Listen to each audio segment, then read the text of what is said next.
Did you hear the rumor? You didn't hear the rumor? If you didn't kill someone, what happened?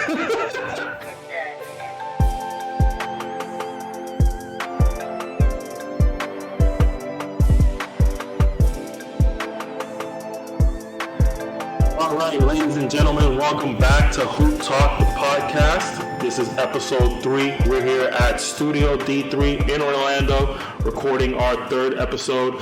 It's your dog, it's your boy, HoopTalk Nas, accompanied by, as always, TyDolla. TyDolla, make him holla, all right? Today we're missing our dog, Orlando, a.k.a. Pluto. Couldn't make it today, had a little bit of car issues coming here. Shout out but Pluto. He's here with us in spirit. We're going to go ahead and get started. I want to shout one more time, Studio D3, for allowing us to get this space. Their assistance is phenomenal. You guys, we'll put the address, we'll put the link on the screen. You guys got to book with them, man. It's a phenomenal experience. You won't regret Cheap it. prices, too. Very cheap Prices. Yeah, everybody loves cheap stuff.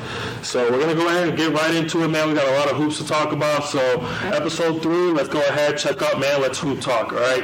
Since Lando's not here today, since Pluto's not here today, we're going to do our out-of-bounds question of the day. I'm going to go ahead and pick it this time. I think I got a good one for us. It's going to get us rolling. Who do you think, you pick your choice and I'm going to pick my choice. We might be aligned or not, but who do you think are the J. Cole, Drake, and Kendrick of the NBA? No beef. You're not talking about the beef. We'll talk about that another day, but just who is the Drake, who is the Kendrick, and who is the J. Cole of the NBA right now? So LeBron's going to be my Drake, because if we're talking about the GOAT of rap, it has to be him. Okay. Current or all-time? Current, yeah. All right, the J. Cole has to be someone who's a little newer, but came up quick. A little newer, but came up quick, not too new. So I'm gonna pick Curry. Curry came, 6 years after LeBron. J. Cole didn't come out right away, 2012, around that time. Yeah. And the Kendrick has to be a hater. So someone who's just nonstop hating all the time, just cannot stop.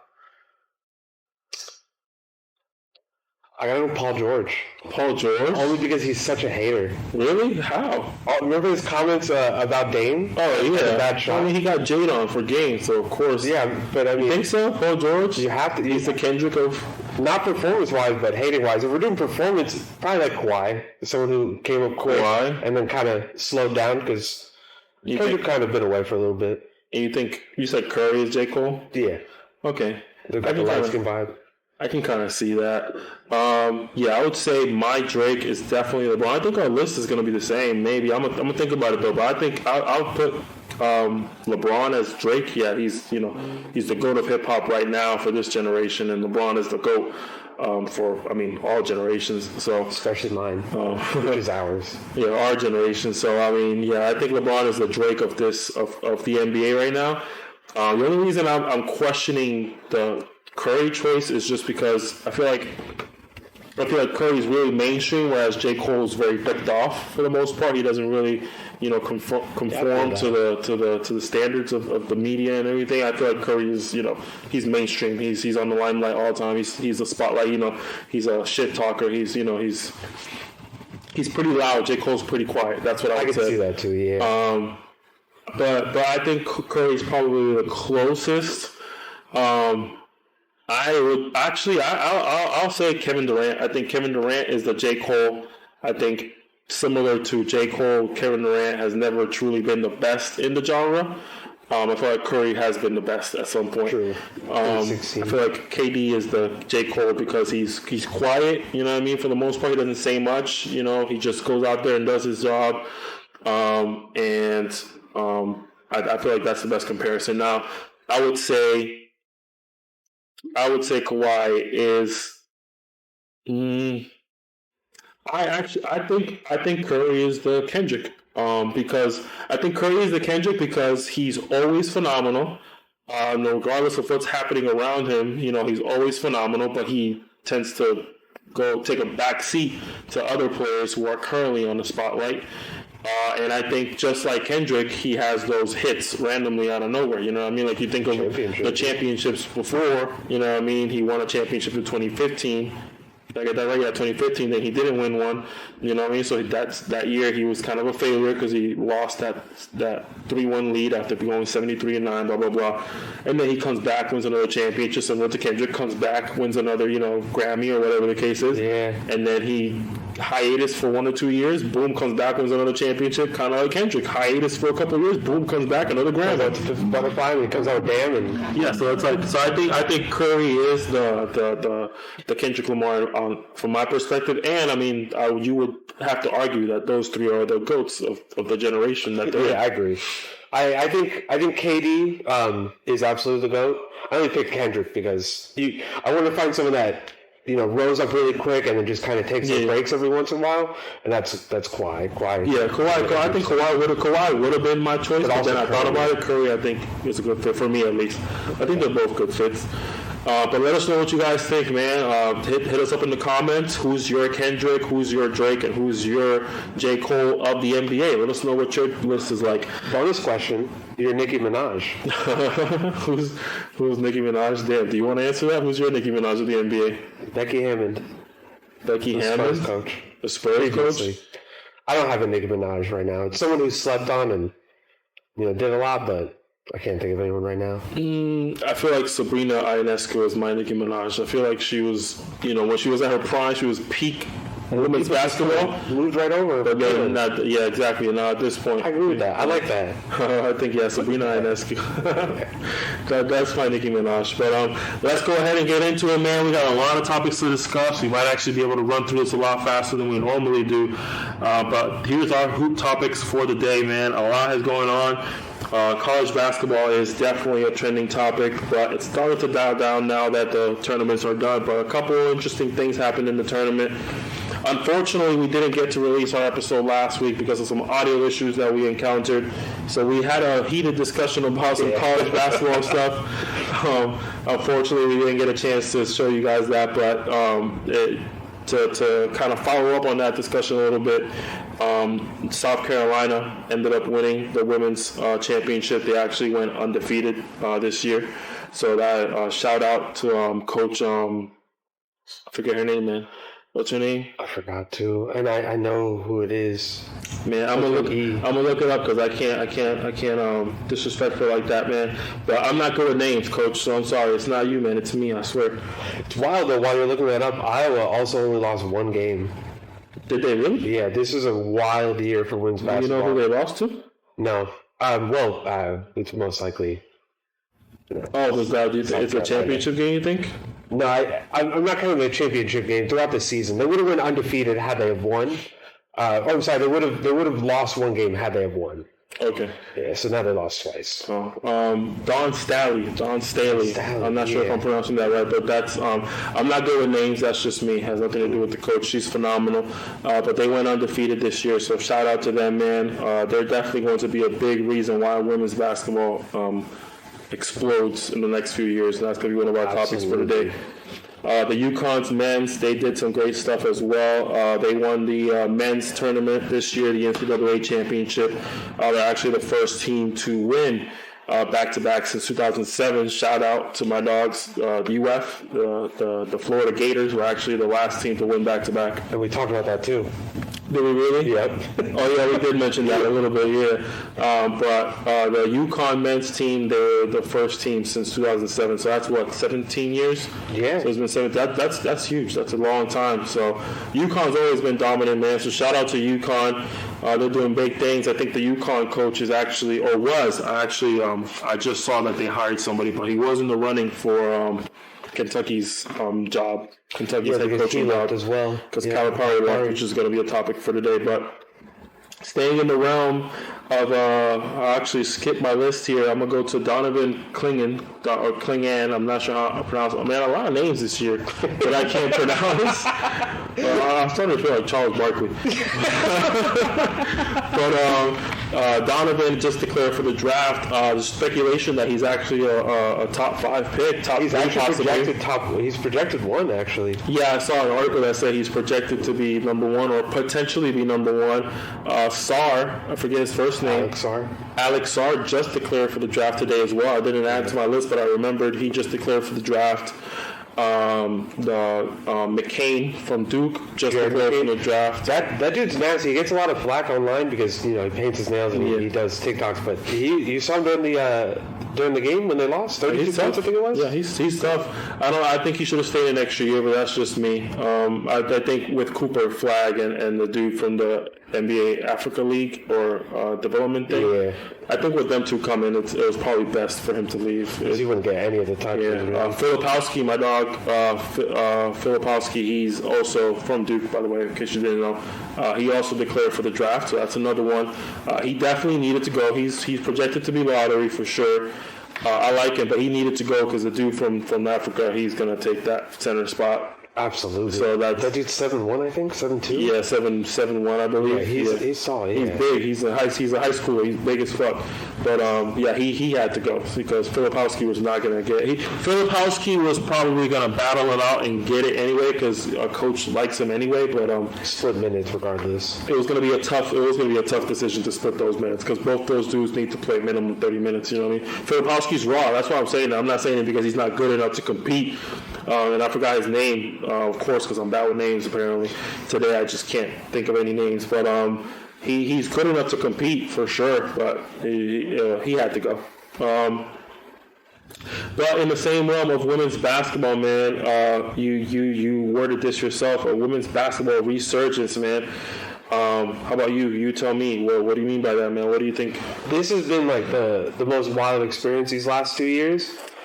Because it's not something that's only happening this year. We had last year with LSU versus Iowa. Crazy game. We saw everyone talking about it. And then we have a rematch again this year. But not only that, we have the resurgence of Paige Beckers. She's healthy again. She's been playing insane. We have Juju. She's coming up. Like, women's basketball is seeing something I feel like we've never really seen. And I recognize that it's kind of expanded because now you go on like TikTok, you go on Instagram, you check the reels, and you see memes about women's basketball. You see memes about Caitlin lighting up Haley Van Lith. So it's just crazy. It's getting exciting. They're creating an amazing brand of basketball, and it's not just UConn winning like it always was. It's these other teams coming up and they're doing things. We have Cameron Brink, in Stanford. She's declaring for the draft too. It's just an exciting brand of basketball with exciting people, and they have storylines behind them. They have rivalries. I love that. Yeah, I think this is definitely going to be... I wouldn't say this is going to be the year. I think it's going to take a year or two for it to really sink in. But I love what Paige is doing, man. I think she's really uplifting the women's basketball community. I'm sorry, did I say Paige? You are right, though, Paige. I said Paige? Yeah. Oh, I meant to say Caitlin. I'm sorry. I meant to say Caitlin. I love what she's doing for the basketball, for the women's basketball community. But yeah, I was going to follow up with Paige. Paige is also a phenomenal player. I think what's really different about this generation is the grittiness, the toughness, and the hard-nosed way that they play. The trash talking, the shit talking, like they're not only putting together the basketball highlights, but they're putting together the mic work, and it's kind of like that WWE Attitude Era where now it's all about we got that attitude, that persona, like that draws attention. Because at the end of the day, people love negativity. You know what I mean? So they want to hear you trash talk. They want to hear you talk shit. That's why the NBA does so well. It doesn't do well because they score a lot. It does well because people talk shit to each other. Yeah, because there's the competitiveness of sports that people just love. That's why football and all these sports are so popular around, because it's that competitiveness. And I think Angel Reese, Caitlin Clark, Paige Beckers, all these female hoopers bring that level of intensity that I felt like wasn't really televised before, because these women were dogs from the beginning. You know what I mean? Like, it's not like this is the first time we've seen hoopers like this. Like, Diana Taurasi was a dog. Like, Diana Taurasi, yeah, Sue Bird, Kelsey Plum. These girls were dogs, like Sabrina Ionescu, and they're newer, so not even them, but like Candace Parker and Maya Moore, all these women, they were dogs too. But I feel like ever since last year, it's just, like you said, it's been a resurgence in the media, so I think they're going to do some big things. The NCAA women's tournament actually had more views this year than the men's, if I remember the numbers. I don't remember the numbers exactly, but it was 18 million to 15 million. So that 3 million is a big gap. You know what I mean? That's a lot. Well, think about it like this: outside of Duke, Can you name 3 college basketball players that were men this year in the tournament? You say Duke because I'm a Duke fan? Because you're a Duke fan. Yeah, 3? Yeah, for sure. Rob, yeah, 3. Yeah, but I just love basketball. Okay, I just want to make sure. Yeah, I could definitely name 3. I mean, like, you got, and as soon as I say it, I'll forget his name. No, not Dillingham. That's what I was going to say, but that's the dude that we were just talking trash about last week. Edie? Edie, yeah, Zach Edey, Rob Dillingham, and of course I know my guys from Duke. But I think I can't name you probably more than 5, just to be completely honest. I wrote down a list of 10, 15, 20 women's basketball players because they're that famous right now. Yes, I mean, you're better than me. I couldn't. But I think the name of the game today is Nas is bad with names. So that's not really saying much. Yeah, that's not really saying much. I mean, honestly, I just remember Jason Tatum for the most part. I don't remember anybody else. I'm not just kidding. But yeah, I mean, 3 million difference there in views. That's a big thing because you really think about it. I mean, if you had to ballpark a number, how many of those views you think were because of Caitlin Clark? A lot. I easily say 17 million of them were because of Caitlin Clark. You can't tell me 17 million people didn't tune in to watch Caitlin Clark. We had to see how many viewed last year to compare it. True. I will include that comparison so you can see. True. But that's how you know. If they had more views than the men's, they probably broke the record this year. I didn't look at it that far. Yeah, they definitely I think they actually had more views in the last 5 finals of the NBA as well. That's believable. Yeah, that's definitely believable. That's not shocking. I mean, Miami versus Denver. Who the fuck knows? Come on now. But yeah, I think the Bucks versus Suns. What is that? But to keep the shine on the women's basketball, though, I'll leave this one for last. But Indiana sold. I think the number was like 93%. But I'm not gonna quote it because I might be wrong. But it was 90% plus. So it was 90+% of their home tickets already, and this was a couple days ago, so they probably already scratched the surface of 95 and up by now. Indiana is predicted, not predicted. Well, yes, they're predicted to draft Caitlin Clark. We all know they're going to. I would hope. But they have the number 1 pick in the WNBA draft. So I would hope they'd make the right decision and draft Caitlin Clark if they don't just remove them from the league. I mean, because they can't even get Paige because Paige is doing another year at UConn. So yeah, so what do you have to draft Angel Reese? No offense, I love my black women, but I'm just saying, like, she's not the right choice. She's not the right choice at the end of the day. So shout out my black queens. Shout out my black queens, right? But they're predicted to draft her. Of course, that's the obvious choice. The Aces, this is crazy. The Aces switched they play the Indiana Pacers, of course. I'm sorry, the Indiana Fever, of course, at some point. And they switched the arena. They scheduled a different arena that I believe holds, I think they said 8,000 extra people in comparison to the old arena, just because they're predicting the Fever, Indiana, will draft Caitlin Clark, and they're going to play her. So they're trying to seat more butts because they're going to come watch Caitlin Clark. I guess you could say they have Caitlin Clark Fever. All right, that's not one of your better ones. No, but it's. When have you ever seen that women's basketball? We didn't see that in like the NBA that much. Wemby, a little bit, but yeah. Outside of Wemby and Zion, like it's every couple of years. Yeah, we don't see that often, so it's but to switch your whole arena is crazy. That's what I'm saying. The Spurs, they added seats, I believe. They renovated, I think is what it is. I think they opened a section for Wemby. How many times do the teams make those changes to their arena for that? It's not often, so it's a sign. It's not. They're not even changing the arena. They're actually changing locations for that game. But that's insane. Based on the past, the WNBA has had some stars coming in. Kelsey Plum was a highly hyped up star coming out of college. Excuse me. Sabrina Ionescu was hype. You know what I mean? Candace Parker was one of the greatest women's basketball players of all time. Lisa Leslie, you know what I mean? That was way back then. So maybe that's not the best example. But they have fumbled in the past. Will they fumble Caitlin Clark? Will they have the correct resources to make this skyrocket their market? I don't think they'll fumble, and I think the issue with the previous draft class that you spoke about was the overall structure of the WNBA. It was, primarily fundamentals based. We didn't have too many rivalries. Another big issue at times with the WNBA is everyone was so close. There was that camaraderie. where I think now, looking at the draft that's coming in, we have two rivals coming in. We have, Angel Reese, we have Caitlin Clark. We have other people that are competing for the MVP award. We have, I'm blanking on her name. Oh no, Cameron Brink. She's coming as well. I think that this class is just one of the best WNBA classes you've ever seen. It's deep. It's very deep, and it just continues to get deeper as more people declare for the draft. And it would have been even crazier because previously Paige Beckers was expected to go for this draft as well. She's coming back for another year. But I think between what they have now and then the next 3 years of people that will be declaring, I think that this is going to be a completely different brand of basketball for the WNBA. So you think they're going to actually do that? I think they're going to do something very good. I have high hopes for them. I will say that. I'll give them the benefit of the doubt, but at the same time, it's hard to believe, years of history. You know what I mean? Like they haven't made the best decisions in regards to when they air their games. What time they play.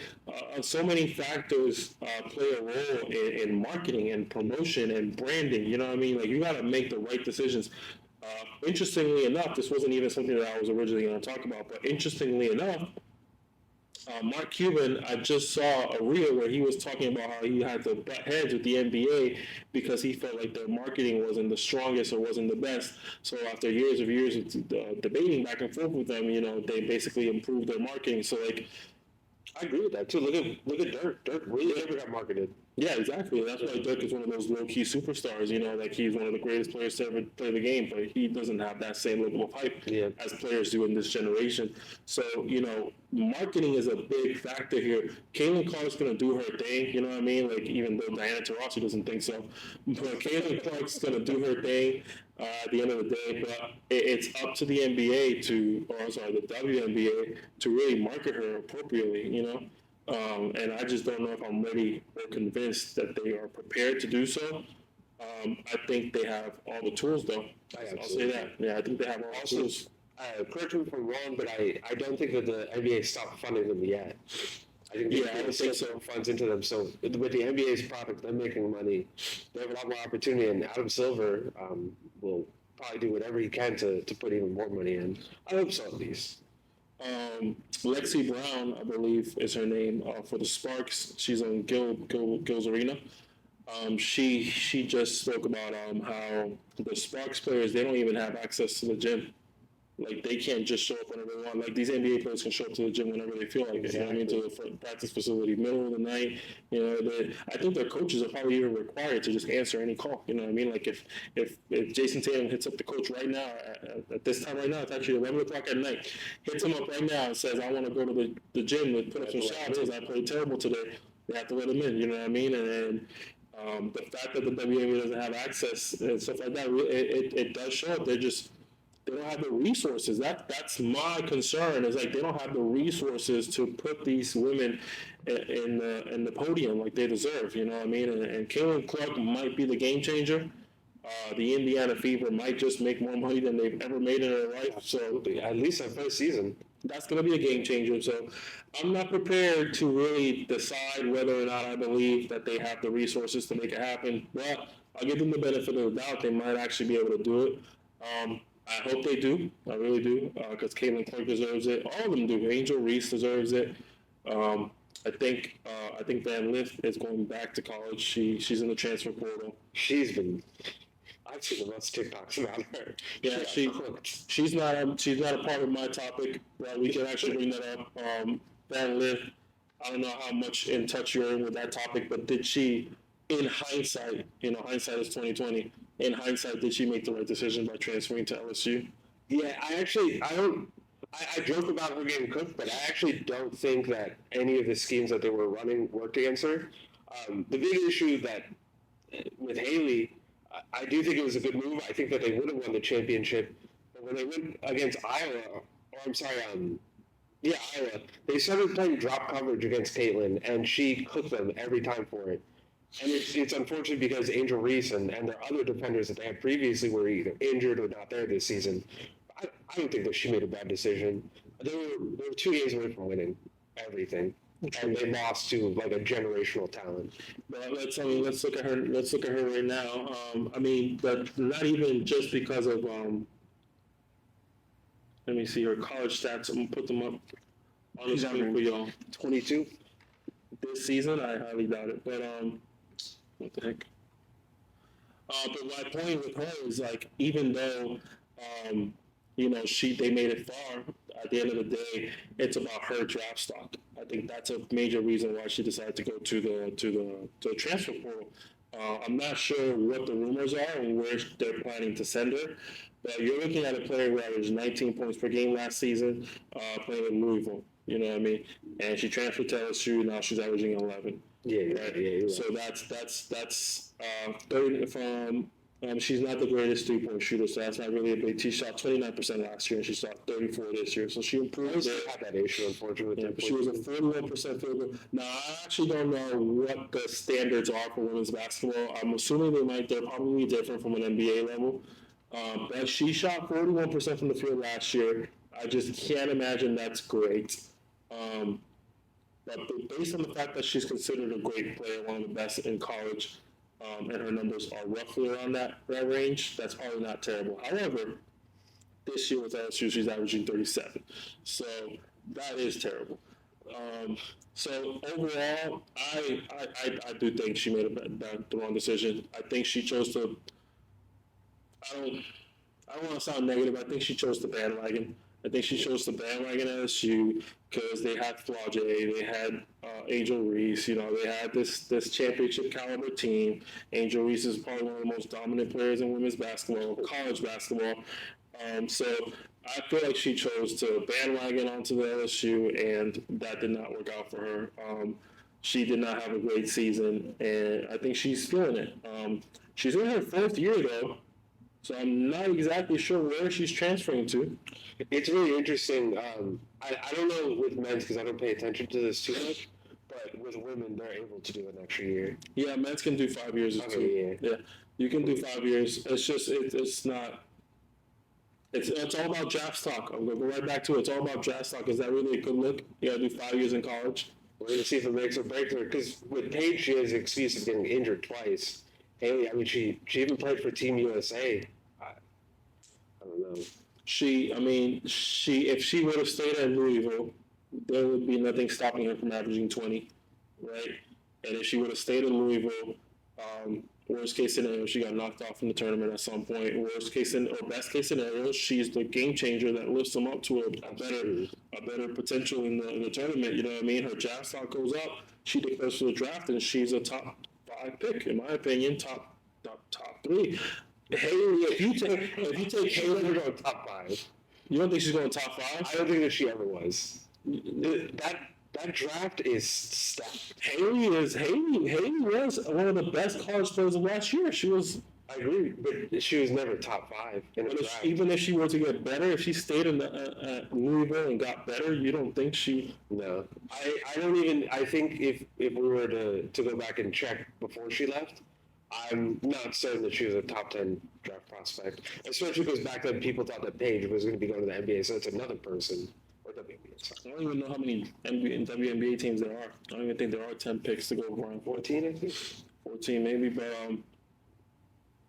yeah, that's tough. I overall, man, I hate to be negative. I had some negativity last week. Thank God we cut the tape on that because I was gonna get canceled after 2 episodes.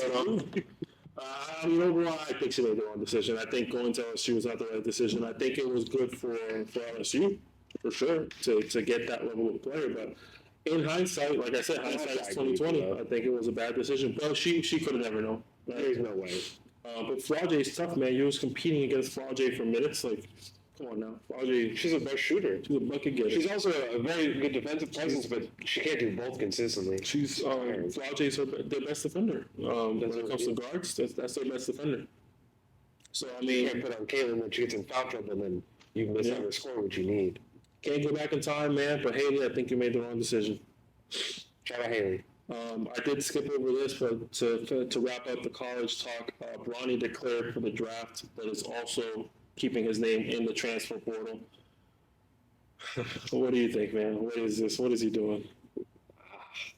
What is he doing? I don't know. What is he? I don't know what he's doing. I don't think this is a good idea. I think Bronny has the opportunity to make like a bottom of the bench NBA team at some point. After he's gone through 3 more years of college, so he's a 4-year college player, I think. Great defender. He didn't even really score at Sierra Canyon. He was never a shooter, never really, too great of a shot creator. So I don't get it at all. I think he knows that he'll get drafted by an NBA team because I think any NBA team would jump at the chance of having a chance at LeBron. But like skill-wise, I don't think he's going to be there for 3 more years. There's 2 things I want to tackle here. All right, first and foremost, I'll go with the short one. NBA teams, I know none of y'all watching this, man, but I hope you stumble upon this. I'm going to make as many reels as I need to get somebody in the NBA to hear. I'm going to DM Adam Silver again. Adam Silver, tell your owners, tell the GMs, drafting Bronny will not get you LeBron, all right? LeBron James is not a dumbass, all right?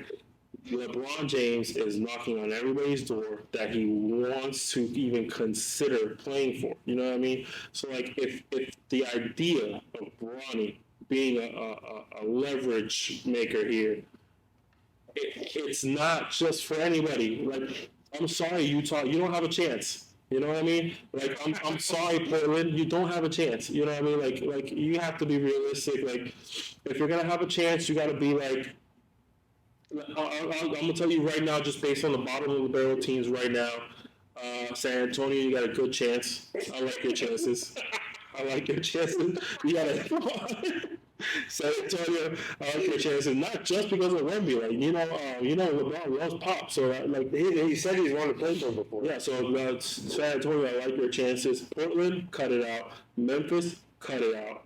Utah, cut it out. Houston, I'm sorry. Without Pornhub, you're not going to get any more superstars. Shout out Pornhub, man. Bring it back. Hashtag, we'll talk about that later. Hashtag bring back Pornhub in Texas. Detroit, you don't have a chance. Washington, you don't have a chance. Charlotte, get the fuck out the league, man. Stop it. Put Brandon Miller somewhere else. Put LaMelo somewhere else. Let's eliminate Charlotte from the NBA, and let's put Seattle back in here. All right, that's enough. I agree with that. Toronto, Pelicans to the East. That's a dark horse. Toronto, that's a dark horse. I mean, LeBron James does love Drake. That's a dark horse. He loves Toronto, you're teetering. You're Brooklyn, you're teetering. I don't really think Toronto has a pick. Why wouldn't they? Who would they lose it from? The Kawhi trade. From the Kawhi trade? They traded a few. Shit, that was 2019. I don't know. You dig 5 years and you can't trade every other year. Or you have to trade every other year. Sure. Well, Toronto, I'm sorry. To be honest, bottom of the barrel teams, it's just San Antonio. And then I also just learned, I picked this topic first because it was going to be the short one, but it's not so far. And I just learned that Lakers might just keep their 2024 pick because I think the Pelicans have a choice between taking their 2024 or 2025 pick from the Anthony Davis trade 5 fucking years ago. But whatever, let's not get into it. Lakers said, if you haven't noticed. It was worth it. Yeah, it was definitely worth it. But they have the choice to get this pick from us or next year. This draft is trash. So if they decide to take our next year's pick, and we got our pick this year, realistically speaking, that's it. We're drafting Bronny. That's it. No. We're drafting Bronny. That's it. Why not? Tell me, why not? Why would you? I agree. But the question is, why not? Because the reason that you should pick anybody else. No, but to get on to the other thing that you talked about is Bronny as a player, man. And you tell me what you think, but everybody that I talked to about this is putting Bronny at a role player level. I don't even put him there. No, I think he is I think he can be a role player in the NBA. But my thing is, like, why all the hype if all you think he can be is a role player? I don't fucking get it. I don't get it. Realistically, because of his name, we say Bronny, but his full name is LeBron James. No, facts. But like, what do you think Bronny's going to be in the league? If he gets drafted, what is his What is the word? What is his ceiling? What is his floor? Do you remember Jared Dudley on the Nets? That was a bench warmer. Oh, God. No way. I see Jared Dudley is better than him. No, that's crazy. That's crazy. Bronny is just—he's going to be great at one day in China or something like that. Better than fucking Maynard. Is this yours? That's yours. Why'd you open it? I told you I opened it early. Thank you, man. Shout out Tyler. This is 4th one today. Oh, today it is. I think it's my 5th one. Shout out to Phil Ultra. We can use the sponsorship. I'll zoom in just so you guys can see. Official sponsor of the NBA, Michelob Ultra. Yeah, my wife is on a low carb diet, so I had to get Michelob Ultra. You want healthy beer? Here it is. I'm sorry. Go ahead. Refreshing. Jared Dudley.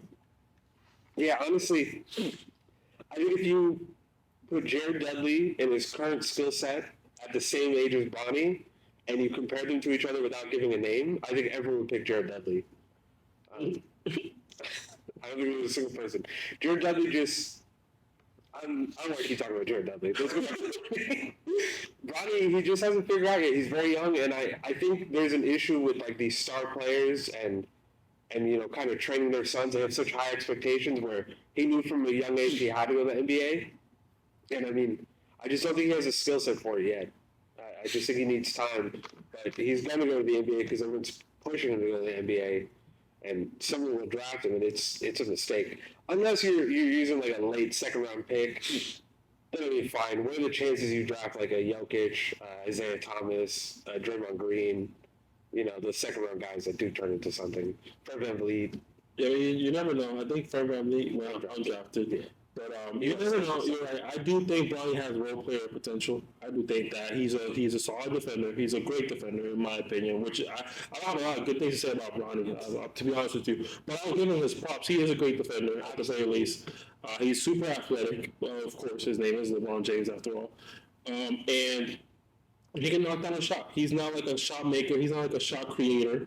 I'm not saying he's like a shot creator. I'm saying like he can knock down an open shot. He's like he can knock down an open shot for sure. So can I. Huh? So can I. It should take 36 attempts. Okay, I see your point. I'll just say I think he can fit a role player spot at the very least. But if we're talking about peak, man, if your peak is a role player, that's wild. There's this much like attention towards you, and you're only going to be a role player. Deni Adiva, I say his name wrong, but he's on the Wizards. He's a role player. He doesn't get anywhere near this sort of recognition. No, fact, and he deserves it. He's tough though. Yeah, he's good. Deni? Yeah, Deni on the Wizards, he's tough. Shout out to my dog Deni. But, shout out to Wizards. No, shout out to the Wizards. But yeah, I think you're right. I think the way you said it is perfect. I think if your peak is a role player, then yeah, that's wild. Yeah, for sure. And that's what all these podcasts are talking about. Like I was watching Jeff T's podcast. I was watching Gil's Arena. I was watching all these podcasts, and they're all holding him to the same esteem. Like he's going to be a good role player. But I was like, why are you drafting him? He's going to be a good role player. Let that man go on drafted and sign him or something. You know what I mean? Like late seconds. That's perfect. That's what the role players are for. But I think overall, that's what he's doing with this decision, which is how this all started, is declaring for the draft and staying in the portal. It's just a backup plan. I think he needs to stay in college one more year, you know what I mean? And I told this to my friends in the group chat that we have. I'll tell you, see how you feel. But this is the scenario that I think is going to happen. I think LeBron runs it back with the Lakers. I think they pursue Trae Young heavily, and I think they can make that happen. I think they pursue Trae Young heavily with the hopes of post-LeBron allowing AD and Trae Young to run it, which I'm sorry, I think that's... Because they also saw Reeves, I think that's dope. Vanderbilt, they have a lot of pieces, I think that's dope. The rumor is Reeves would have to go in that situation. So anyway, I'm not here to focus on that. The point is, the scenario to me is that he runs it back with the Lakers, picks up his option from one last year. They go hard in free agency to add another star. They win or lose, doesn't matter what the outcome is going to be. I think he ends up asking for a trade to go to Cleveland. I think Bronny goes to Ohio State in a transfer portal, and I think Cleveland drafts him. I think LeBron asks for a trade. Oh, no. We're gonna have a return. I think it makes sense. He's trying to put Cleveland in a good position. I'm sorry, he's trying to leave the Lakers in a good position. You trade LeBron, you're gonna get back great assets. You know what I mean? You might not get the same assets you would have gotten 3 years ago, but you're gonna get picks, and you could easily get a solid player that could pair up well with Trae Young and Anthony Davis. Again, this is my dream scenario. They don't have Trae Young yet. I'm just saying, in my dream scenario, we're playing 3 steps ahead. yeah. So let's assume they don't even get Trae Young. You know what I mean? Let's say they're trying to run it with AD for another 4 years, whatever he has left in his contract. I think he has at least 2 more years left in his contract. But you can get solid picks, and you can even plan it out to where you make it a situation where Donovan Mitchell is the one that you get back for LeBron. You minimize. We'll talk about that later, but Donovan Mitchell might not be on the Cavs for too long. Yeah, I don't think he will be either. But that's that scenario. Forget about Trae Young. You turn that into the scenario. You bring Donovan Mitchell as the second best player in that situation. We've seen playoff performer next to AD, 2 top tier defenders, at the wing in the interior. I think that's a dream scenario right there. That's something LeBron should pursue. Let's run it back 1 more year. Let's try this out. You know what I mean? I haven't lost faith yet. Let's try this out. Let's see what happens. Let's work on our free agency. Let's do better. Let's get rid of fucking Ham. I was going to say, there's only one way to see that happen. Let's get rid of fucking Ham. Let's run it back. And whatever happens, win or lose, trade me. I'll sign a 2-year contract or 1-year contract, whatever he wants to play more. However longer he wants to play, that's what I mean to say. I like that. And get back Donovan Mitchell, maybe a pick, possibly the other way around. You might have to give them a pick. Possibly LeBron is getting up there. You know what I mean? But for Mitchell, I think that's worth it. For Mitchell, I think it's worth it. However, I think the Cavs might just have to give up more. I think it's still LeBron James at the end of the day. You know what I mean? So the dream scenario is there. You know what I mean? And Bronny, one of his options is Oregon and Ohio State. He goes back home to Ohio. That's where he was born. That's LeBron's home. Returning. Right? Then he gets drafted by Cleveland. LeBron goes back to Cleveland. Does his farewell tour with his son in Cleveland. That dream scenario, it makes sense. There's nothing legitimately stopping that scenario from happening and being realistic. I didn't say nothing that's unrealistic. No, that's crazy. I think that's the best case scenario for him. Either he goes to the Cavs, and I'm talking about Bronny, or he somehow gets drafted by the Spurs or the Heat. I think those are his best chances. Or even the Raptors. Anyone that has like good young development programs or an opportunity to play with his dad. I think that'd be best. And I think the Cavs would be really cool, actually. That would be a dope dream scenario, and it's super realistic. There's nothing unrealistic about that. I think Donovan Mitchell he's not a free agent. He has 1 more year left, doesn't he? He has a player option coming up. Either he has a player option this year or next year. He has a player option. Or even if he decides to sign back again, knowing that he's going to ask for a trade eventually, that's perfectly fine. You can match those contracts easily with LeBron. Excuse me. It becomes an easy task. I mean, it's a good scenario. It's a dream scenario, but it's realistic. It doesn't hurt them either. Cavs have been great with development lately, too. Yeah. And to be honest, there's nothing stopping them from snapping or from snagging another player out of that, too. There's nothing from stopping them. Especially when they're younger guys. They get like Dean Wade. You know what I mean? Oh, for the Cavs. Yeah. They can snag another player. It's LeBron at the end of the day. I would try to get a Quorum. I don't think you need that 3 anymore. Okay, I feel like Cole is just another camera. But I think having a 3-and-D guy that can actually shoot lately would be nice for them. Yeah, it's especially possible. I like to entertain Dean Wade. I think having a shooter next to AD is always good. But best Wade in the NBA ever. That also puts you in a situation where you can keep Reeves. I would have to assume. I have to assume D'Lo has to go in free agency at that point. One of those 3 would have. At least one of those 3 would have to go. Either Vanderbilt, D'Lo, or Reeves. And I think Vanderbilt absolutely has to go price-wise. Yeah, Vanderbilt is. I love Vando, but he's injured. He's a necessary. What's the word? Casualty. That's a casualty of war. That's fine. But yeah, I think it's possible, man. So Bronny, man, stay 1 more year. I generally think. Go home. Go home, man. Go home to Ohio State. Potentially go home to Cleveland. We'll see how that goes for you, man. But one of our favorite topics lately, I feel like we've mentioned it every time, the wonderful Bucks. The Bucks record with Doc, according to my research here, they just won a game So I think this is off by just one. So I believe they are 17 and 17. 17 and 18, I think. 17. This is 17 and 17, and they won a game. It could be right. They beat the Magic on Wednesday, and they should be playing today, and they lost 17 and 18. You are right. They lost, so they're 17 and 18 with Doc Rivers. What were they before? 30 something and some 31 and 15 or something. It's in the 30s and in the teens. How do you get a team that was second in the East playing so well, and now they're what, a third or fourth seed? I think they maybe dropped to the fourth seed with that. Doubt it. The East is not looking too good. They're still the second seed. Second? Yeah, they've never left the second seed. That's the crazy part. They've never dropped. They've maintained that second seed no matter how many games. Doc has tried his hardest to make sure they drop from that second seed. Why do you guys fire Adrian Griffin? Either Doc has like intimate photos of the Bucks ownership or something. Because why would you have fired Adrian Griffin? You guys were 30 and 13. Just wait till the season ends. Did you hear the rumor? You didn't hear the rumor? If you didn't kill someone, it's not enough. What happened? Yeah, that's. I think that's the preview right there. That's crazy. But the rumor, I don't know if it was a social media rumor or a real rumor that was spreading around the league, but they had said that that Adrian Griffin was trying to put his foot down with Thanasis and his antics. I believe Thanasis had gotten 2 technicals or like 3 technicals on the bench in games that he never even played. What are we doing? Yeah, so I think that's the rumor. That's the rumor that they said that he was putting his foot down and Giannis was not having it. He was like, you better sit your ass down. I'm gonna get your ass fired. And I think he challenged Giannis on that notion, and he said, all right, I got you fired. Fuck around and find out. I'm going with that now. It's on there, so I believe it now. I saw it online earlier.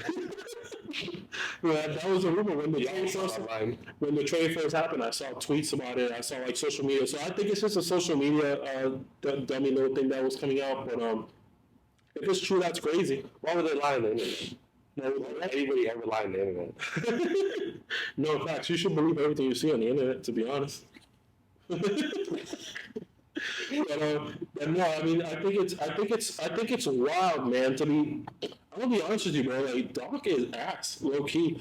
I was telling you before you hired you, like, it's not gonna be that bad. It's not gonna be like, bro. I didn't think it would be. At 18, how do you do that? Orlando last week brought up a good point. I don't know. It was 2 episodes ago.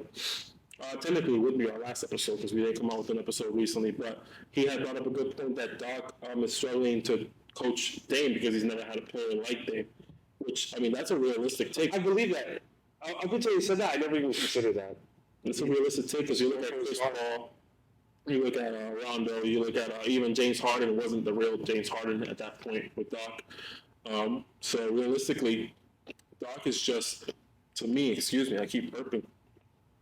Realistically, Doc is just, I think he's one of the most overrated coaches in NBA history. I think he is the most overrated. Nobody has blown as many 3-1 leads as him. Nobody has had the teams that he's had and had such a little success. The part that you removed, the best team to never win finals, probably the Clippers. They got to be up there. He never did anything with the Clippers. You think so? Yeah, that Clippers was stacked. They had everything. They had shot creating. They had great 3-point shooters. They had Chris Paul at probably his second peak after the injury. No, I think it's wild, honestly, that that Doc is held at such a high esteem because it's like he keeps getting a job. But it's like how much can you possibly fail before people give up on you? You know what I mean? Like he's lost everywhere. And I mean, listen, mind you, he's always has a winning record. Always is a top 4 seed. You know, he's always a top team in the league. Like, how many times are you gonna get beat in the second round before it's like I've had enough? You know what I mean? Like what is this? Like the Clippers giving him a chance was realistic. That made sense. He's coming off of the Celtics, of course. What was after that? The Sixers. The Sixers, yep. The Sixers, to me, I think at that point, it's like, back then was a dumb hire. Yeah, at that point, it's like, you know what, you saw what he did with the Clippers. Like, he had the talent level, low key, I mean, I don't know what you think about this, but the Sixers probably don't even have the same talent level that the Clippers do. I don't think so. Now that's wrong because now we're dealing with injuries again. Yeah, so like it's like the Sixers already made a questionable decision. So like now you're talking about the Bucks. Like first of all, he got fired for a reason. That's my thing right there. This is my thing. When it comes to entry level jobs, right? When it comes to middle America, when you interview for a job and they ask you why did you leave this previous job? If you were to tell them you got fired, you are not getting that job. They're throwing it away. They're putting it in the shredder. You know what I mean? It's so cold to center you. Like you left, you got fired from that job. And now we're going to hire you just to see why you got fired? We had issues with our last coach. Let's give you a shot. Rock, impeccable record. Let's try one more time. 17-18 is blasphemous. It's just sucks for that one girl who keeps dating these terrible guys because they can fix him. That's Doc. The guy that can be fixed. Oh, Doc. Oh, okay, Doc is that's good. That's that. I see that, man. But like, honestly, let's call it, and then this is gonna be on YouTube, so we can always look back at it, man. But how long until Doc is out of the league? You know, before you answer that, bro, Mark Jackson is out the league. So why the fuck is Doc still here? Mark Jackson's out the league because he's hyper religious and kind of weird sometimes. Doc just sounds like a fraud. That's it. Okay. I mean, how long do you think he's gonna? How long before they fire him? You think they'll give him a full season? So how I see it, who needs a coach next? He's going to the Lakers. No, but how long do you think before they fire him? I'm trying to think, because it's going to be at least 3 years, because he's going to get hired by the Lakers. The Lakers are going to fire him. He's going to get hired by the Lakers. Most likely to go to the Wizards. I'm saying, when do you think the Bucks are going to fire him? Oh, offseason. Offseason, you think so? I don't know, because they're already paying 4 coaches. They're paying 4 coaches right now. What do you mean? Because they fired that many coaches. Oh, really? So I don't know. They might have to stick with him. They really might have to stick with him. I think they gave him 1 year. I think they're going to treat it just like a player. We're going to give you 1 year for you to play a full season and figure it out. Which, by the way, Milwaukee, he's not going to figure it out. But I'll let you guys make that mistake. I want him to be fired today. Giannis just went down with a possible, not an ACL, but something terrible with his knee. Blow it up. Trade him. No, at the same time, to play devil's advocate, though, this is arguably the best roster he's ever had, you would have to say. What are you playing devil's advocate with? I agree. with Doc. No, well, I'm going to add to it. I'm sorry. I'm adding to it. I'm sorry. I did pause there for a second. I'm adding there that, this is a great team to win with. You know what I mean? So, like, what they always say, right? Great players make great coaches. So, like, how do you, I know how you're going to answer, but I'm still going to ask the question anyway. How do you think Doc could fuck this up? He already has. He fucked it up 35 games ago. But in the playoffs, it was a different game, though. You got to admit, like, it's he's going to do the wildest shit that we've ever seen. It's Giannis, bro. I cannot wait. Giannis is not back yet, so there's no guarantee that they make it past the first round. I cannot wait for a monumental collapse when they go up 3-1 again, and that team just fights back and they lose again. That's how he's gonna fuck it up. No, is it they expected to go again? That's what I was about to say. I'm thinking they're gonna go against the Heat, depending on how the Heat. So let's talk about that, actually. Based on how the seating is right now, there's still games being played, but I'll let you decide, right? So right now, it'll be Orlando versus Miami for the 7th seed. Who takes that? I think Miami. Miami? Oh. That's so bad. So you think Miami? Miami didn't win the first round of the play-in last year. They did lose. You think they can lose again? I don't think so. I think that they have a better squad.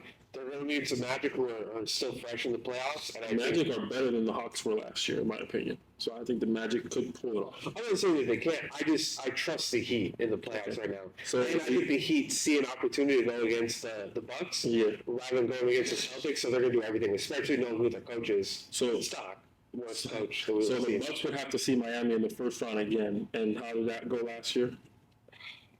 I mean, they played in 3 series now, and they've only won once. And that was with Bud, a good coach. I like how you sprinkle that in there. No, I agree. I think if Miami gets that 7th seed and Milwaukee with this loss, is this updated? I don't think it's updated fully because I really think Miami is game planning to make sure that they play against the Bucks. You think so? I absolutely do. You think with Dame, this is a whole different Milwaukee team. But I know with Doc as well. I know that's where you're going with that. So okay. So 7 games, Miami wins that. No, but for real, like 7 games, I genuinely think all Doc hatred aside, like for real, basketball wise, you genuinely think Miami? I think Miami wins in and this is contingent on whether or not Giannis comes back, of course. Without Giannis, I think they win in 5. I think they did last year. Win in 5. Yeah. Miami beat Milwaukee in 5 last year. Beat them with a good coach. Yeah. No, but for real, like, all jokes aside, you really think Miami takes it? Something about this Miami team is different to me. Like they don't give me that same dog that they gave me last year. Yeah, they're like a fucking pitbull now. Last year they were Chihuahua. This team is scarier. Jaime Jaquez, Rozier, that team is even better than it was. He's been losing minutes though. I know because I have him in my fantasy squad. Jaquez? Yeah. I mean, that happens when they're fully healthy. That makes sense. Do you think he makes a playoff rotation? Absolutely. Think so? Yeah. Okay. That man's a winner. He's a great player for sure. All right, well, Milwaukee, Doc, you have a chance to prove yourself, man. So, let's look at it on the other side of it, though. Let's say Orlando does beat Miami. Same thing. Just in 7. We were talking about. Oh, come on. The Orlando team is very good. No, come on. You don't think that they beat an injured Bucks team without Giannis, possibly? Giannis might not come back by that series.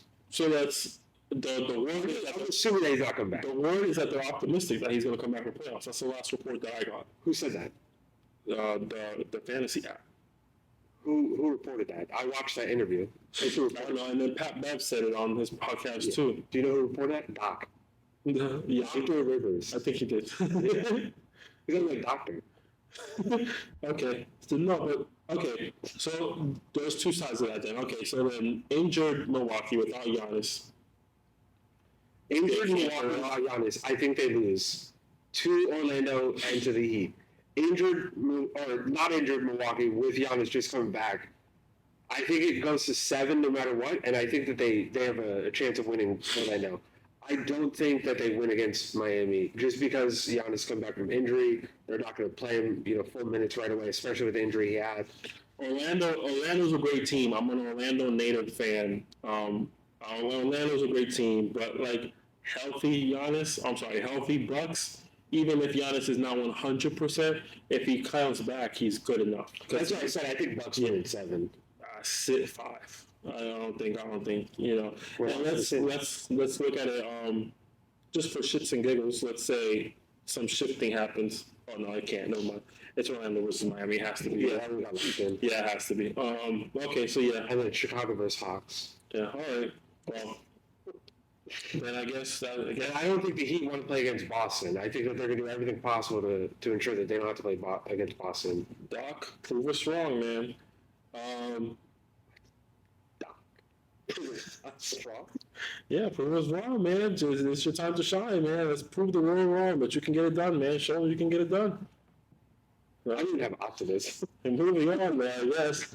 I'm gonna go through my quick little fast break here so we can finish off our topics with the last two things. But Ben McLemore was accused of rape. We'll make that a short one, but I did just read a statement from him. And of course, everybody's going to say, what they got to say to come out of this on the positive end. But his statement is that I believe that she was intoxicated, if I'm not mistaken. But he claims that, he was not aggressive, that he would never, blah, blah. He said all the right things at the end of the day. I was telling my friends, and this is, you can choose to comment if you want. But I was telling my friends, at the end of the day, if she was intoxicated, I don't think Ben McLemore comes out of this with any positivity. I think there's some sort of charges that are going to be pressed. Maybe he doesn't have to do jail time, but there'll be something. No, I'm not trying to be that guy because it's more of a serious topic. But Ben McLemore, I don't even know where he's been. You know what I mean? No, this man's been out of the NBA. I used to get him in 2K by accident. I'm not exactly sure what Ben McLemore is doing these days, but I don't think he comes out of this with much positivity. Even if it turns out that he didn't necessarily, quote unquote rape her, or that he's, guilty of that, but it will still there'll be something. They're going to charge him or accuse him of something, regardless. Oregon requires very heavy, because he was arrested in Oregon. They require a lot to even charge you. So they had something. Yeah, so that's unfortunate for him, but it's unfortunate for her or whoever it was. But. It is. Now, I haven't seen the other side of the story though either. So we have to also be mindful of that. At the end of the day, what is her side of the story? You know what I mean? Was this a regret thing? If it's a regret thing, that's different. You know what I mean? Accusing somebody of the intoxicated part gives me enough, because I think realistically we understand that intoxicated, we're gonna make bad decisions. Ensure that you're not having sex with anyone that's intoxicated, just in case. No, for sure. That's definitely what you never know if they remove consent or not. Yes, always be 100% sure that your partner is fully capable of consenting. Now, I'm sorry not to turn this into something too serious, but that's at the end of the day the advice. But on the other end of that, at the end of the day, it's more of was she coherent or not? You know what I mean? That's really where it turns into a problem. If she was not coherent, how they prove it, I don't know. I'm sure they got their ways. But if she was not coherent, then Ben, it's not looking good for you, man. Yeah. But you just gotta make better decisions. You know what I mean? Just gotta make better decisions. I don't do anything when I'm drunk, to be honest, man. I'm having a good time. I'm Ubering home, and that's it. You know what I mean? If I'm not in a relationship or something, I'm not worried about.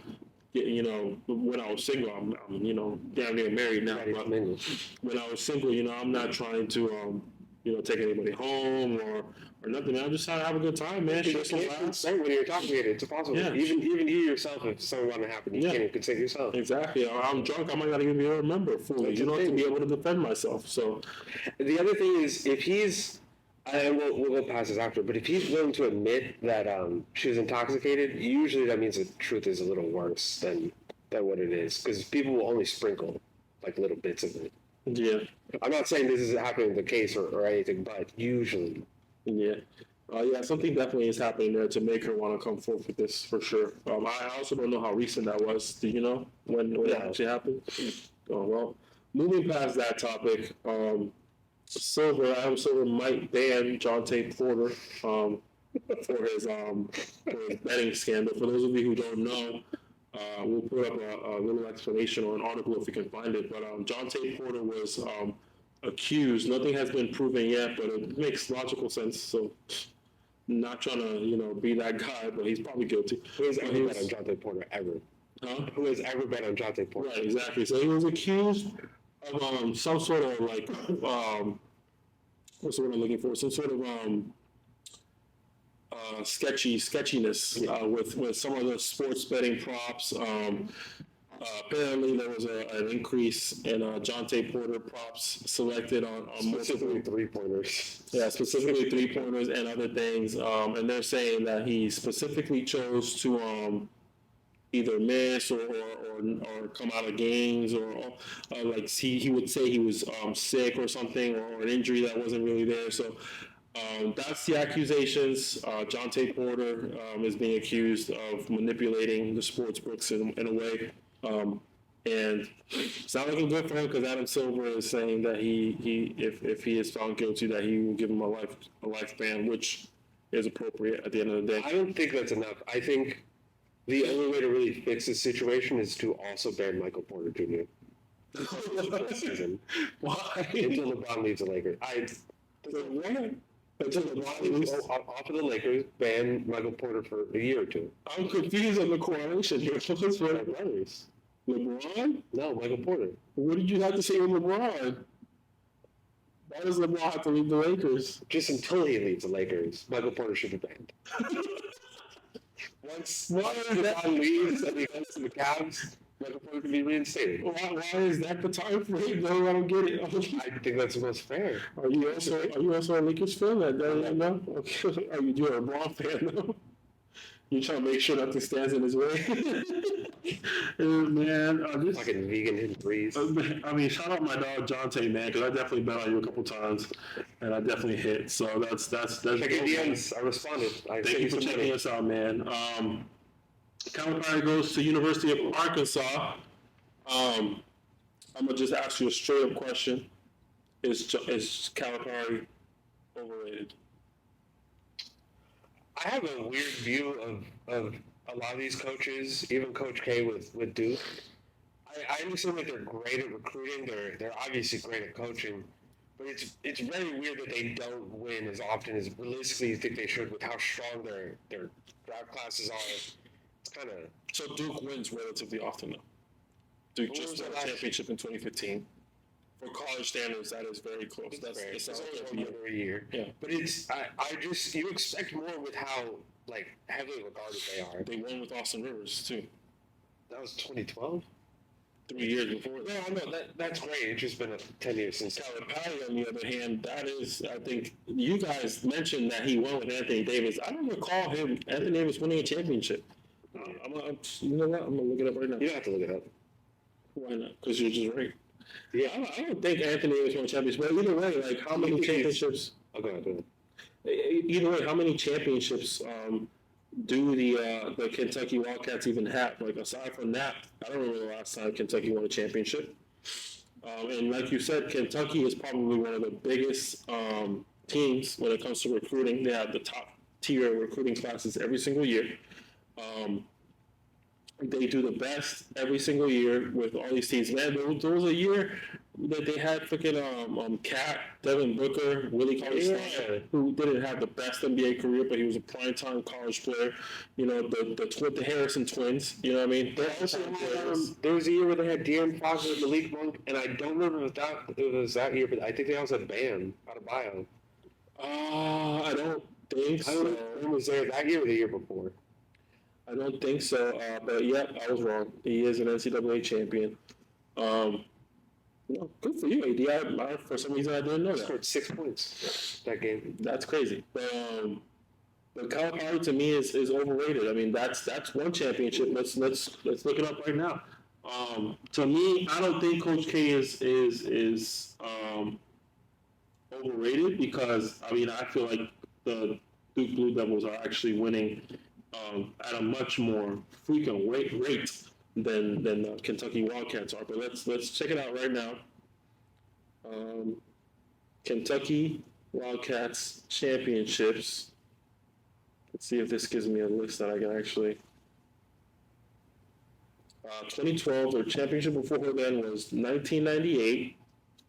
Honestly, the question is, stop it. The question is, when did Calipari get in there? So if you want to look that up for me real quick so I can list this off. So 2012, 1998, 1996. So that was a good 2 year span there. They won 2 championships in 2 years. They beat Kansas, Utah, and Syracuse. 1978, that's 20 years before that. 20 years before that, 1958. 51, 49, 48. I could tell you, Calipari was not the coach in 58 and before then. He came in 2009. He came in 2009? So Calipari has one championship, right? I wasted my time listing these off. He has one championship. That answers the question. He is overrated. And who was on that team? That team was probably not the most stacked, but it had Anthony Davis. It at least had Anthony Davis. I don't remember who else was on it. I don't think he's underrated because, like you said, college teams, they can't win as much. Yeah, I guess he is a little overrated, actually. I think he's a great coach, probably, but, like, they consider him a god of college. It's because of the recruiting classes. Now, if we look at the other side of it, we're going to look at somebody like Duke. Duke won 2015, 2010, 2001, 1992, 1991. All 5 of those championships were with, why am I drawing a blank? Coach K. That's also a pretty big gap, but that's not a big gap. We're talking about 5 years, 9 years, 9 years, 1 year. That's not a big gap for college. That's good. I'm not a Duke fan. That's what it comes down to. But I think it's always just weird how people view them. I think that they're great coaches, but they really view them as like gods of college. Like it's I think it's a little too far sometimes. Yeah, I think it is. I mean, I'm a Duke fan, so I'm gonna be biased. I'm all on Coach K's side. But moving on to our next topic, Celtics are the first team in history to shoot 0 free throws in a game. They're just like me. I don't have much to say about that, but that is insane. 0 free throws. I'm gonna be honest. When I saw that, I thought it was a joke. I think their game only had 2 free throws in general. I thought it was a typo. I thought like they meant like in the first quarter or the first half. But the full game, the referees were in playoff mode. Yeah, because I think the Bucks only had 2 free throws. Yeah, I believe so. The Bucks had 2 free throws. I think the Bucks. I'm gonna look that up, but I think the Bucks definitely had. Giannis made 1 free throw, so I don't think it was just they were 1 for 2. Oh, so they shot 2 free throws. Oh, okay, yeah, that's what I was about to say. But that's wild. And in typical playoff mode fashion as well, the Chicago Bulls had themselves a low light of the year. It's difficult to describe. You can describe it as 2 Chicago Bulls players missed a dunk at the same time. Did they both miss the field goal? That's a good question. I think the closest players, I think Torrey Craig, but you can describe it as both players missed a dunk at the same time, or you can also describe it as R.J. Drummond missed dunking on his teammate. On him. Yeah. So that was wild. I'm gonna put the highlight on the screen because that was wild. That was actually insane. He legitimately, they both went up. The funny thing is when you see it, you'll see like Torrey Craig literally throws it off the backboard for him to dunk it, but Drummond thinks that it's an alley for him. Realistically speaking, what do you think was wrong though? I think Torrey Craig was wrong. No, I think Drummond was wrong because Torrey Craig never looked back to see if anyone was even behind him. So I think that's like always a nod that they have. If you look back, you know that they're coming up for a lob. Never happened. True. That's a good point. Well, it's always Drummond's fault then. Easier that way. And I think we can wrap it up with the last playoff conversation here, the Warriors. And you had your points that you wanted to make about the Warriors, but I have a couple points that I want to make about the Warriors. But go ahead. Okay. The Warriors, they kind of flipped the switch, I think. I think that they're in playoff mode again. Klay Thompson, seeing a resurgence since the All-Star break. Shooting, I think, 41% from 3 again in that time period. He's not the defender that he used to be, but I think with, the additions that they have on that team with Pod, with Kuminga, and the changes that they made, I think that that's going to be a very scary team to have to go up against in the playoffs. Unfortunately, with how things are looking, it's either them or the Lakers, and I'm going to pick Lakers because I'm a LeBron fan, but I think if the Warriors somehow get in, that's a very scary 8 seed to go against. They're firing on all cylinders. Curry is playing like a madman as usual. And even Draymond has been playing a lot better. He's a lot more controlled. He's back into that playmaking role where, you hit him off that short roll, he's going to make something happen every time. So I'm excited for that team. Klay slowly becoming the player that he used to be before is a great sign for the NBA, especially with the Magic possibly signing him. But we'll talk about that another time. Yeah, as of looking right now, the Warriors are the 9th seed, but that's going to change because they are probably going to lose to the Pelicans today, and the Lakers won, so it doesn't really matter, but it does get the Lakers home court advantage. That right there is rough for basketball because now we got Stephen Curry versus LeBron fighting for a spot in the playoffs. That means we are not going to see one of them in the playoffs this year. Yeah. Who is the bigger bust in that situation? I don't think that either of them are a bust in this situation. With everything that the Warriors had to deal with all their injuries and everything, and then also the Lakers with, a terrorist as their head coach, I don't think that either of them, I don't think either of them are bust, but who do you feel like who's the bigger disappointment? I mean, Lakers. If the Lakers are making out, the Lakers are absolutely. You think so? Yeah. Yeah. As a Lakers fan, I hate to say it, but yeah, I agree. I think the Lakers are the bigger disappointment. It's man, I really hope it doesn't work out that way, man. But I don't want. That's why I want the Lakers to get the 8th or the 7th seed, so they can win the first game, get themselves the 7th seed. The Warriors win that next matchup and get themselves the 8th seed, man. Because we got to see playoff basketball with LeBron and Curry. You know what I mean? Yeah, one more time at least. But I think the Warriors have more chances though of getting there eventually than LeBron does. A lot younger, less injuries. That's going to be tough now. I'll tell you right now, the Warriors are currently down by 9 with 3 minutes and 21 seconds left in the fourth quarter. So it's going to be a tough game to come back from. The Kings are up by 9 with 4 minutes left in the third. The Kings are 45 and 35. The Suns are 47 and 33. There's 3 teams tied at 45 and 35. Not anymore, but yeah. Not anymore? Well, the Lakers won, so. Oh, I forgot. The Lakers won. The Warriors are probably going to lose, and the Kings are probably going to win. I want the Suns to come back. I want the Suns to come back. If the Suns come back and win this game, that puts the Lakers at 8, because they would have 46 and 35. No, because they lose a tiebreaker against the Kings. No, the Kings would have 45 and 36. Yeah, but they're still.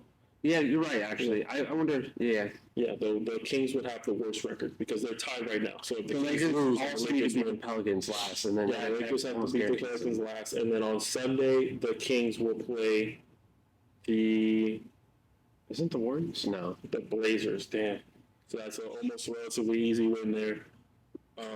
Giving all my energy to Scoot. Yeah, so they have to lose. So they have to lose today. The Suns have to come back and win this game, which is totally possible. 9-point game, 3 minutes left in the fourth. Let's wrap it up with a little, based on how the predictions are going right now, regardless of what happens in the next few days. Let's look at it right now. Suns versus Kings. Who takes the 7th spot? I think Suns.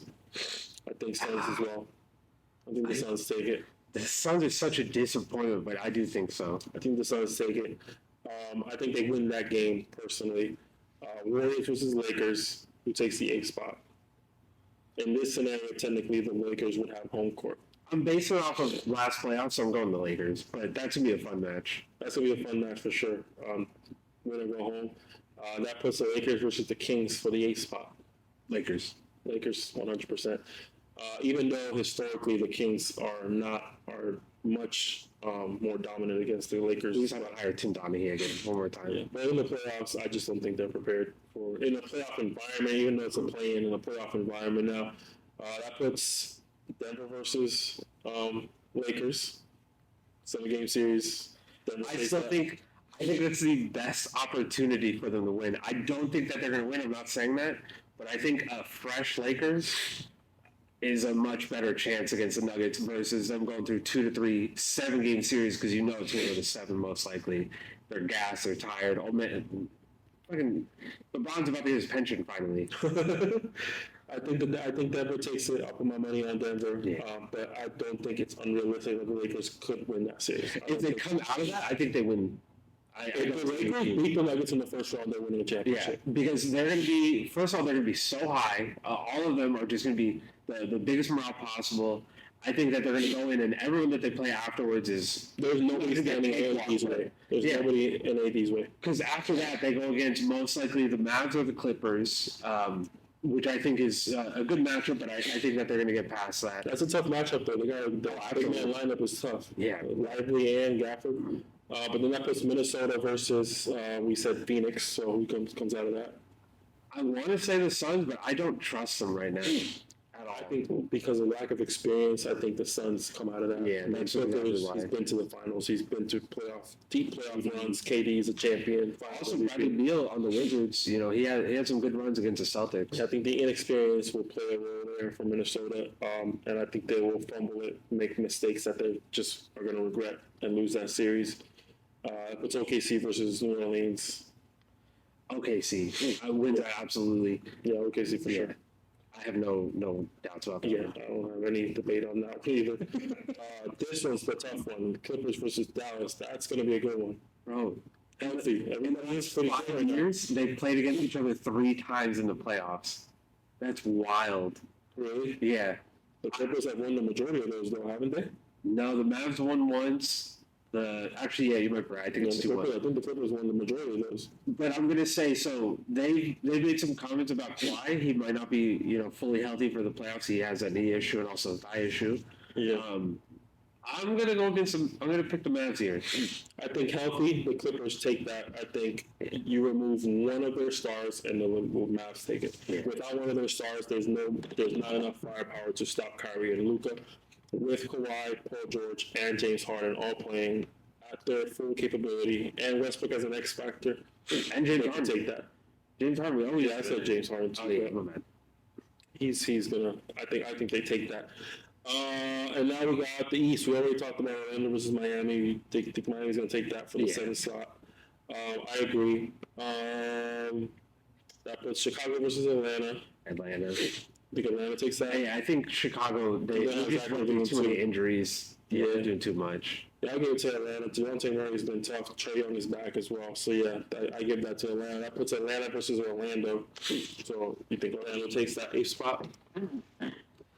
That's going to be tough, though. That's going to be really interesting. That's two teams with a lot of length. Atlanta's just not consistent enough. I don't think they can pull it off. They're not consistent, but they have the playoff experience, whereas the Magic don't. And I know it's a plan, but there's still the atmosphere. I'm actually going Atlanta. Really? Yeah, I'm going Atlanta. I'm taking Orlando, personally. So I guess we'll split. I'm locking that one in. We'll split our predictions now then, because I will put Boston versus Atlanta in your book. Who you got? Boston. I gotta ask. What about this? You just not. You guys skip that one. I got Boston. Boston versus Orlando. I'm of course I got Boston, so it doesn't even matter. If it's that case, I'm going Orlando. What? I'm kidding. I'm about to say, you must be out your mind. But that puts Milwaukee versus Miami. I think we both agreed Miami could probably take that. It really depends on injuries, but even without injuries, I still trust Miami. I think healthy. I'm going to contradict myself immediately. I think healthy Milwaukee takes that. I think healthy. I'm not going to keep banking on the underdog. You know what I mean? Like, how long can they possibly do this? You know what I mean? Since 2020. Okay. What do you mean? That's true. New York versus Philadelphia. That's interesting. So they don't got their full roster anyway. Yeah, the Knicks obviously missing Randall. I think you're overthinking this one. I'm going with Knicks. Hell no. With pre-injury, the Sixers are looking like a top 4 seed. Yeah, but Joel's still kind of coming back. He's not in full form yet. He dropped 30 in 20 minutes. They also have Nick Nurse. He dropped 30 in 20 minutes. He is in full form. Yeah, okay, I'm going to change it. Not because of Joel, but because of Nick Nurse. It should be because of Joel. No. 30 in 22 minutes. He's not a part of the equation for me, though. Okay. He's in full form. Joel needs to do his, Brunson's going to do his. Trust the process. And then that leaves Cleveland versus Indiana. I think that's going to be a tougher matchup than we think. And just for the chaos of the NBA, I want Indiana to win, but I think the Caps win that. I'm going to be that guy. I think Indiana takes this series. I would love it, though. I would love it. I think Indiana takes this series. I think Halliburton finally wakes up from his slump, goes berserk. I think Garland's just not ready. Slump, though. I think that's the issue. He literally it was his hamstring or his thigh. It's been hurting since before the hamstring All-Star break. That's an issue. I mean, regardless, he's playing and he's not playing well, so that's a slump to me. He's not playing terrible, though. I'm not trying to say he's playing bad, but the injury is impacting that for sure, of course. But I got Indiana coming out of that series. Those are our predictions. We don't record another episode until the playoffs have already started. We don't record another episode until after the play-in, so we'll see how everything turns out. We'll see how our predictions go. A lot of games this weekend. A lot of games on Sunday. It's pretty interesting how they did the schedule this year. They had everybody playing on Friday, a break on Saturday, then everybody playing again on Sunday. Same thing with earlier in the week, too. Yeah. It was Monday. That was a little odd, but those are our predictions. We're locking those in. Thanks y'all for joining us, man. That's where we're going to wrap it up. Man, I'm sorry that our dog Lando couldn't be here with some of his takes, but he'll be back next week for sure. Once again, shout out Studio D3 in Orlando. Great facility, great place for you guys to record. They do a whole lot of things, photo shoots, audio recording, whatever you guys want to do, man, stop by, hit them up. We'll put their email, their link, their social media. We'll put everything up on the board for you guys to check them out. This is episode 3 of HoopTalk the podcast. It's your boy, HoopTalk Nas. TyDolla. My dog TyDolla. Make everyone holler. Yes, sir. That's all we have for today, man. Check up. Game over. Let's see each other again next week. I'll try my best to edit that. See you guys next week, man. Game over.